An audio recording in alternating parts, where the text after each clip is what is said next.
الحمد لله الذي هدانا لخير الأديان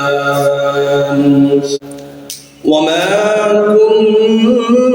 كنا لنهتدي لولا أن هدانا الله وأكمل لنا ديننا وأتم علينا نعمته ورضي لنا الإسلام دينا فلا نعبد ولا نستعين إلا إياه ألف بين قلوب أهل الإيمان فأصبحوا بنعمته إخوانا ونشهد أن لا إله إلا الله وحده لا شريك له ونشهد أن سيدنا وسندنا وحبيبنا وطبيبنا وطبيب قلوبنا ومولانا وأولانا محمدا عبده ورسوله أرسله بالحق بشيرا ونذيرا وداعيا إلى الله بإذنه وسراجا وقمرا منيرا أما بعد فقد قال الله تعالى في كلامه المجيد وفي فرقانه الحميد أعوذ بالله من الشيطان الرجيم بسم الله الرحمن الرحيم طاسين تلك آيات القرآن وكتاب مبين هدى وبشرى للمؤمنين الذين يقيمون الصلاة ويؤتون الزكاة وهم بالآخرة هم يوقنون وقال النبي الصادق المصدوق صلى الله عليه وسلم عن الصلاة من حافظ عليها كانت له نورا ورهبانا ونجاة يوم القيامة ومن لم يحافظ لم تكن له نورا ولا برهانا ولا نجاة يوم القيامة وحشر مع قارون وهامان وأبي بن خلف أو كما قال عليه الصلاة والسلام الحمد لله আল্লাহ পাক রব্বুল ইজ্জত ওয়াল জালালের দরবারে অসংখ্য শুকর ও সুজুদ যে মহান রব্বুল কারীম তার অপার দয়া মায়া ও ভালোবাসায় আমাদেরকে তার পবিত্রতম হুকুম জুমার সালাত আদায়ের লক্ষ্যে আগে আগে মসজিদে আসার বসার তৌফিক দিয়েছেন সেই মহান রব্বে কায়নাতের দরবারে হৃদয়ের গভীর থেকে কালিমাতুশ শুকর আদায় করি সকলেই বলি আলহামদুলিল্লাহ। আমরা গত সপ্তাহে আলোচনা করছিলাম নামাজের গুরুত্ব নিয়ে। ইনশাআল্লাহ আজকেও নামাজের গুরুত্বর কিছু অংশ আলোচনা করব এবং নামাজ যে মুমিনের জীবনের অন্যতম এক গুণ বৈশিষ্ট্য, একজন মুসলমান হিসাবে তার সর্বপ্রথম যে গুণ বৈশিষ্ট্য তার জীবনে আসা উচিত এবং আসার দরকার, সেটার নাম হলো নামাজ। ইনশাআল্লাহ কোরআনে পাকের মধ্যে এই ব্যাপারে যে নির্দেশনা করা হয়েছে আমি সেই বিবরণগুলো আপনাদের সামনে পেশ করব। ওমা তাওফীক ইল্লা বিল্লাহ। আল্লাহ পাক রব্বুল আলামিন যেরকম ভাবে নিজেদের নামাজের নির্দেশ করেছেন ঠিক তদ্রূপভাবে পরিবারের মধ্যে নামাজ কায়েমের জন্য রব্বে কারীম কোরআনে পাকে নির্দেশ করেছেন এবং এই নির্দেশনা যেমন এই উম্মতের উপর ছিল, পূর্ববর্তী উম্মত এবং নবীদের উপরও ছিল। আল্লাহ পাক রব্বুল আলামিন ইরশাদ করেন وَأْمُرْ أَهْلَكَ بِالصَّلَاةِ وَاصْطَبِرْ عَلَيْهَا لَا نَسْأَلُكَ رِزْقًا نَحْنُ نَرْزُقُكَ وَالْعَاقِبَةُ لِلتَّقْوَى মহান রব্বুল আলামিন রাসূল আরবি সাল্লাল্লাহু আলাইহি ওয়াসাল্লাম কে ইরশাদ করে জানাচ্ছেন, ওয়া'মুর আহলাকা বিস-সালাত, হে নবী আপনি আপনার পরিবারের মধ্যে নামাজের নির্দেশ করতে থাকুন। লা নাসআলুকা রিজকা, আমি তো আপনাদের থেকে কোনো রিজিক তালাশ করি না। নাহনু নারযুকুকা, বরং আমি আল্লাহ নিজে আপনাদেরকে রিজিক দান করি। ওয়াল আকিবাতু লিত-তাকওয়া, এবং নামাজ আদায়ের মাধ্যমে যারা এরকম তাকওয়া অবলম্বন করেছে, আল্লাহ পাক বলেন কিয়ামতের ময়দানে শুভ পরিণাম সেই সকল তাকওয়াওয়ালাদের জন্য। একইভাবে আল্লাহ পাক রব্বুল আলামিন সূরা মারইয়ামের মধ্যে হযরত ইসমাঈল আলাইহিস সালামের গুণ এবং সিফাত বর্ণনা করেছেন। সেখানে ওনার কতগুলো বৈশিষ্ট্যের কথা বললেন, তার মধ্যে একটা অন্যতম বৈশিষ্ট্য বলছেন, ওয়া কানা ইয়া'মুরু আহলাহু বিস-সালাতি ওয়াজ-যাকাত। ইসমাঈল আলাইহিস সালামের অন্যতম বৈশিষ্ট্য ছিল তিনি তার পরিবারের মধ্যে নামাজের নির্দেশ করতেন, তিনি তার পরিবারের মধ্যে যাকাত আদায়ের নির্দেশ করতেন। এটা কত বড় গুণ, এর জন্য আল্লাহ পাক স্বতন্ত্রভাবে ওনার পরিচয় উল্লেখের ক্ষেত্রে এই কথা বলেছেন। হযরত লুকমান একজন বিখ্যাত বিদ্বান মানুষ ছিলেন পূর্ববর্তী জামানা। তো উনি ওনার সন্তানকে অনেকগুলো নসিহত করেছিলেন, যে নসিহতগুলো এত দামি ছিল, আল্লাহ পাকের কাছে এত পছন্দ হয়েছে যে হযরত লুকমানের নামে আল্লাহ পাক একটা সূরা নাযিল করেছেন। বলেন সুবহানাল্লাহ। তো সন্তানকে তিনি যে নসিহতগুলো করেছেন তার মধ্যে প্রথম নসিহত ছিল আল্লাহর সাথে শিরিক না করা। দ্বিতীয় নসিহত ছিল মা বাবার সাথে সৎ আচরণ করা। আল্লাহ তাআলার ইবাদতের পরে আল্লাহ পাক কোরআনে পাকের মধ্যে মা বাবার প্রতি সদাচারী হওয়ার নির্দেশ করেছেন। তো সূরা লুকমানের মধ্যে হযরত লুকমান ওনার সন্তানকে নির্দেশ করতেছেন যেই নসিহাগুলো, তার মধ্যে অন্যতম ছিল এই নামাজ। তিনি তার সন্তানকে এভাবে নির্দেশ করতেছেন, ইয়া বুনাইয়া আকিমিস সালাতা ওয়া'মুর বিল মা'রুফি ওয়ানহা আনিল মুনকার। ইয়া বুনাইয়া আকিমিস সালাতা ওয়া'মুর বিল মা'রুফি ওয়ানহা আনিল মুনকার। হযরত লুকমান তার সন্তানকে ডেকে বলতেছেন, হে আমার বৎস, আমার আদরের সন্তান, আকিমিস সালাতা, তুমি নামাজ কায়েম করবে, ওয়ানহা আনিল মুনকার, এবং সমাজের মধ্যে তোমার চারপাশে যত অন্যায় কাজ হবে সেই অন্যায় কাজে তুমি বাধা প্রদান করবে, এবং সাথে সাথে যত ভালো কাজ আছে ভালো কাজের নির্দেশ প্রদান করবে। আল্লাহ পাক রব্বুল আলামিন এখানে দেখালেন যে পরিবারের মধ্যে নামাজের নির্দেশ কত জরুরি। আল্লাহ পাক আমাদের নবীকে নির্দেশ দিয়েছেন, এর মাধ্যমে সমস্ত বান্দাদেরকে আল্লাহ নির্দেশ দিয়েছেন। ইসমাঈল আলাইহিস সালামের নামাজের নির্দেশ পরিবারকে করার সিফাত এবং বৈশিষ্ট্য সম্মানের সাথে আল্লাহ পাক উল্লেখ করেছেন। হযরত লুকমান হাকিমের যেই নসিহতগুলো তার সন্তানকে করেছেন আল্লাহর কাছে প্রিয় এবং পছন্দনীয় হওয়ার বিধায় আল্লাহ পাক পবিত্র কোরআনের মধ্যে সেই সকল বিধানগুলো নাযিল করেছেন।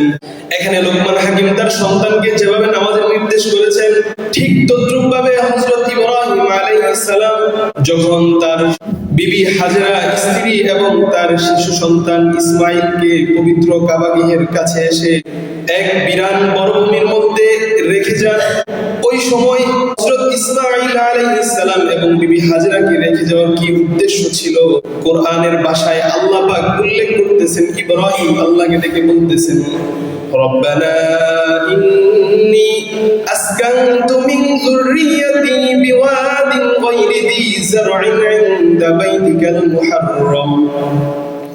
আল্লাহকে বলেন, হে আমার রব, ইন্নী আসকানতু মিন যুররিয়্যাতি, আমি আমার সন্তান আমার স্ত্রীকে আমি রেখে যাচ্ছি, বিওয়াদিন গায়রি যী যার'ইন ইনদা বাইতিকাল মুহাররম, আপনার সম্মানিত ঘরের পাশে এক বিরান ভূমিতে, যেখানে কোনো চাষাবাদ হয় না, কোনো ফলমূল নাই, কোনো মানুষের জীবনাচার সেখানে নাই।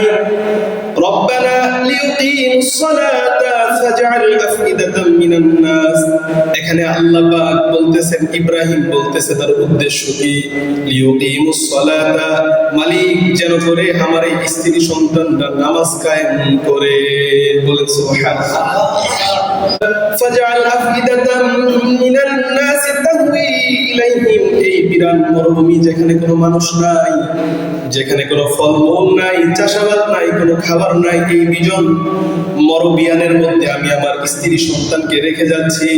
মালিক, আপনি মানুষের দিলগুলোকে তাদের প্রতি আপনি অনুগামী করে দিয়ে। সুবহানাল্লাহ। আল্লাহ পাক এই দোয়া এমন ভাবে কবুল করেছেন, সারা পৃথিবী থেকে আজকে বাইতুল্লাহগামী সফর প্রতিদিন প্রতি ঘন্টায় হচ্ছে এবং হইতেই থাকবে ইনশাআল্লাহ কিয়ামত পর্যন্ত। আল্লাহ পাকের নবী ইব্রাহিম খলিলুল্লাহ দোয়া করেছিলেন, এই বাইতুল্লাহ এবং বাইতুল্লাহর পাশে আমি যে আমার স্ত্রী সন্তানকে রেখে গেলাম, আল্লাহ আপনি সারা পৃথিবীর মানুষের দিলকে এদিকে আপনি ঝুঁকিয়ে দিয়ে অনুগামী করে দিয়ে। আল্লাহ পাক বলতেছেন, ইব্রাহিম আলাইহিস সালাম দোয়া করতেন, আল্লাহর কাছে দোয়া করেন, রব্বি জাআলনি মুকিমাস সালাতি ওয়া মিন যুররিয়াতি, আই মালিক আমি ইব্রাহিমকে আপনি নামাজি বানান। এক নাম্বার নিজের জন্য নামাজের দোয়া করা, আল্লাহ আমি যেন 5 ওয়াক্ত নামাজ জামাতে আদায় করতে পারি এইরকম যোগ্যতা এবং তৌফিক আপনি আমাকে দেন। অমিন যুররিয়াতি, 2 নাম্বার বলতেছেন, এবং আমার সন্তানদেরকে আপনি নামাজ কায়েমকারী হয় আপনি এরকম বানিয়ে দেন। আল্লাহ তাআলা দোয়া শিখাইছেন নিজের জন্য এবং সন্তানদের জন্য। রব্বানা ওয়া তাকাব্বাল দুআ, মালিক আপনি তো দোয়া কবুলকারী, সুতরাং আপনি আমার দোয়াকে কবুল করে নিন। এভাবে পরিবারের মধ্যে নিজের ব্যক্তি জীবনে নামাজের গুরুত্ব প্রদানের সাথে সাথে পরিবারের মধ্যে যে নামাজের গুরুত্ব প্রদান করতে হবে, আল্লাহ পাক রব্বুল আলামিন পবিত্র কালামে পাকের মধ্যে বারে বারে জায়গায় জায়গায় উল্লেখ করেছেন। আমাদের প্রিয়তম নবী হযরত মুহাম্মদ সাল্লাল্লাহু আলাইহি ওয়াসাল্লাম বলেছেন, যখন একজন সন্তানের বয়স 7 বছর হয় তখন থেকেই তাকে নামাজের নির্দেশ করতে থাকো, বলতে থাকো, অনুপ্রেরণা দিতে থাকো যে নামাজে যাও, আল্লাহর সামনে দাঁড়াও, আল্লাহর দাসত্বকে স্বীকার করে নাও। আর যখন সন্তানের বয়স 10 বছর হয়ে যাবে তখন নামাজের জন্য তার উপর কঠোরতা প্রয়োগের জন্য নবীজি বলেছেন। এই নামাজ মুমিনের জীবনের অবিচ্ছেদ্য অংশ এবং মুমিন মাত্র আর নামাজ কায়েম করা কত জরুরি। আল্লাহ নবী সাল্লাল্লাহু আলাইহি সাল্লাম বলেছেন, ইসলামের ভিত্তি কয়টা? 5টা। তার মধ্য থেকে ঈমানের পরে সবথেকে বড় যে ভিত্তি সেটার নাম হলো নামাজ। রাসূল পাক সাল্লাল্লাহু আলাইহি সাল্লাম হাদিসের মধ্যে বলছেন, বুনিয়াল ইসলামু আলা খামসিন শাহাদাতু আন লা ইলাহা ইল্লাল্লাহ ওয়া আন্না মুহাম্মাদার রাসূলুল্লাহ ওয়া ইকামুস সালাহ ইলা আখিরিল হাদিস। আল্লাহ নবী বলতেছেন, ইসলামের ভিত্তি 5টি বস্তুর উপর। সর্বপ্রথম হলো এই কথার উপর বিশ্বাস করা আল্লাহ ছাড়া কোনো মাবুদ নাই, রাসূল পাক সাল্লাল্লাহু আলাইহি সাল্লাম আল্লাহর রাসূল। দ্বিতীয়ত নামাজ কায়েম করা। রাসূল পাক সাল্লাল্লাহু আলাইহি ওয়াসাল্লাম এখানে ইসলামের ভিত্তি বর্ণনা করার পরে নবীজি বলতেছেন এক হাদিসে, যদি কেউ এই ভিত্তিগুলোর কোনো একটা পালন না করলো তাহলে এমন হলো যে একটা তাবু, যে তাবুটা 5টা খুঁটির উপরে দাঁড়ানো থাকে, মাঝখানে যে খুঁটিটা থাকে এটার নাম হলো কালিমা। নবীজি উদাহরণ দিচ্ছেন, যদি কোনো একটা খুঁটি পাশে না থাকে তার মানে হলো তার এই তাবুটা পরিপূর্ণরূপে প্রতিষ্ঠিত হলো না, দাঁড়াইলো না। কোনো ব্যক্তির মধ্যে যদি ইসলামের এই পরিপূর্ণ 5 বুনিয়াদ না থাকে তার মানে হলো তার জীবনে পরিপূর্ণ ইসলাম এবং মুসলমান হওয়ার যে তাবু সদৃশ খুঁটি সেটা পূর্ণাঙ্গ রূপে দাঁড়াইলো না। শুধু কালিমা পড়লাম আলহামদুলিল্লাহ, তো মাঝখানের খুঁটি আছে, চারপাশে একটা খুঁটিও নাই, তো এটাকে পূর্ণাঙ্গ তাবু হইল না। তার মানে হলো কি আমার জীবনে পূর্ণ ইসলাম আসলো না।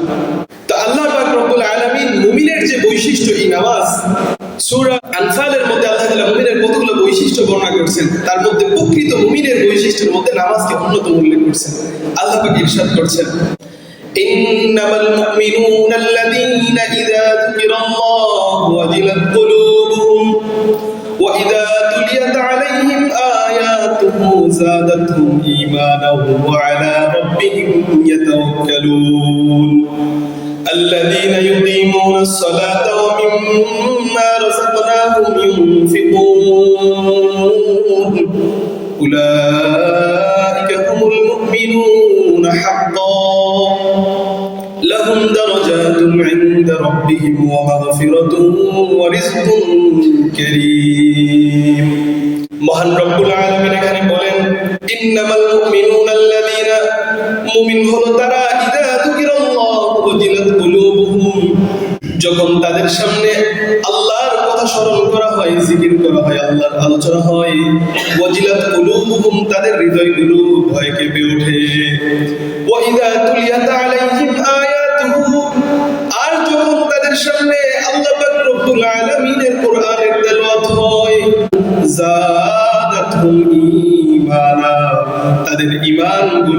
বেড়ে যায়। সুবহানাল্লাহ। ওয়া আলা রাব্বিহিম ইয়াতাওয়াক্কালুন। মুমিনের অন্যতম বৈশিষ্ট্য হলো মুমিন কখনো নিরাশ হয় না, সর্বদা তার রব আল্লাহর উপর সে ভরসা করে। তারপরে বলতেছেন আল্লাযীনা ইউকিমুনাস সালাহ। মুমিন হলো তারা যারা কিনা তাদের জীবনের মধ্যে 5 ওয়াক্ত নামাজের কায়েম করে, পাবন্দী করে। ওয়া মিম্মা রাযাকনাহুম ইউনফিকুন। এবং আল্লাহ যা কিছু রিজিক দিয়েছেন সেখান থেকে খরচ করে। মালিক বলেন উলাইকা হুমুল মুমিনুনা হাক্কা। তারাই হলো প্রকৃত মুমিন, তারাই হলো সত্যিকারের মুমিন। তাদের পুরস্কার ঘোষণা করে মালিক বলেন উলাইকা হুমুল মুমিনুনা হাক্কা লাহুম দারাজাতুন ইনদা রাব্বিহিম। তাদের রবের কাছে রয়েছে তাদের জন্য মহান এক বিশাল বৈশিষ্ট্য, বিশাল এক মর্যাদার স্থান, এবং রবের কাছে রয়েছে তাদের জন্য ক্ষমার ঘোষণা এবং সম্মানজনক রিজিক। সুবহানাল্লাহ। আল্লাহ পাক রব্বুল আলামিন এখানে মুমিনদের প্রকৃত গুণগুলো বর্ণনা করে সত্যিকারের মুমিনদের আলোচনা করে বলতেছেন তাদের জন্য আল্লাহর কাছে রয়েছে সম্মানিত এক স্থান এবং রয়েছে আল্লাহর পক্ষ থেকে ক্ষমার ঘোষণা এবং সম্মানিত রিজিকের ব্যবস্থা। আই আল জান্নাহ, সেই সম্মানিত রিজিক কি? জান্নাত। মহান রব্বুল আলামিন এই জান্নাতের উত্তরাধিকারী কাদেরকে বানাবেন, এই জান্নাতের ওয়ারিস কাদেরকে বানাইবেন, মহান রব্বুল আলামিন সূরা মুমিনুনের মধ্যে 7টা গুণ বর্ণনা করে বলতেছেন উলাইকা হুমুল ওয়ারিসুন আল্লাযীনা ইয়ারিসুনাল ফিরদাউসা হুম ফিহা খালিদুন। আল্লাহ পাক রব্বুল আলামিন সূরা মুমিনুনের মধ্যে মুমিনদের 7টা গুণ উল্লেখ করেছেন সফল মুমিনের। যেই সফল মুমিন একমাত্র তার জীবনের চির সফলতা সে জান্নাতে পাইবে। আল্লাহ পাক রব্বুল আলামিন এই 7টা গুণের মধ্যে প্রথম গুণ বৈশিষ্ট্য এবং সর্বশেষ গুণ বৈশিষ্ট্য মুমিনের জন্য যেটা উল্লেখ করেছেন সেটা হলো নামাজ। বলেন সুবহানাল্লাহ। তার মানে হলো একজন মুমিনের জীবনের শুরু থেকে শেষ পর্যন্ত তার আদ্যপান্ত পুরোটা জীবন আল্লাহর দাসত্বের জন্য কাটানো একজন মুমিনের জীবনের মূল মাকসাদ এবং বৈশিষ্ট্য। সূরা মুমিনুনের মধ্যে আল্লাহ পাক বলেন কদ আফলাহাল মুমিনুন। আল্লাহ পাক বলেন মুমিনরা সফল হয়ে গিয়েছে। আল্লাযীনা হুম ফি সালাতিহিম খাশিউন। মুমিনদের সফল হওয়ার প্রথম যে গুণ বৈশিষ্ট্য সেটা হলো ওই সমস্ত মুমিন যারা কিনা তাদের নামাজের মধ্যে আল্লাহর সামনে নামাজের মধ্যে খুব বিনীতভাবে দাঁড়ায় এবং খুশুখুজুর সাথে দাঁড়ায়।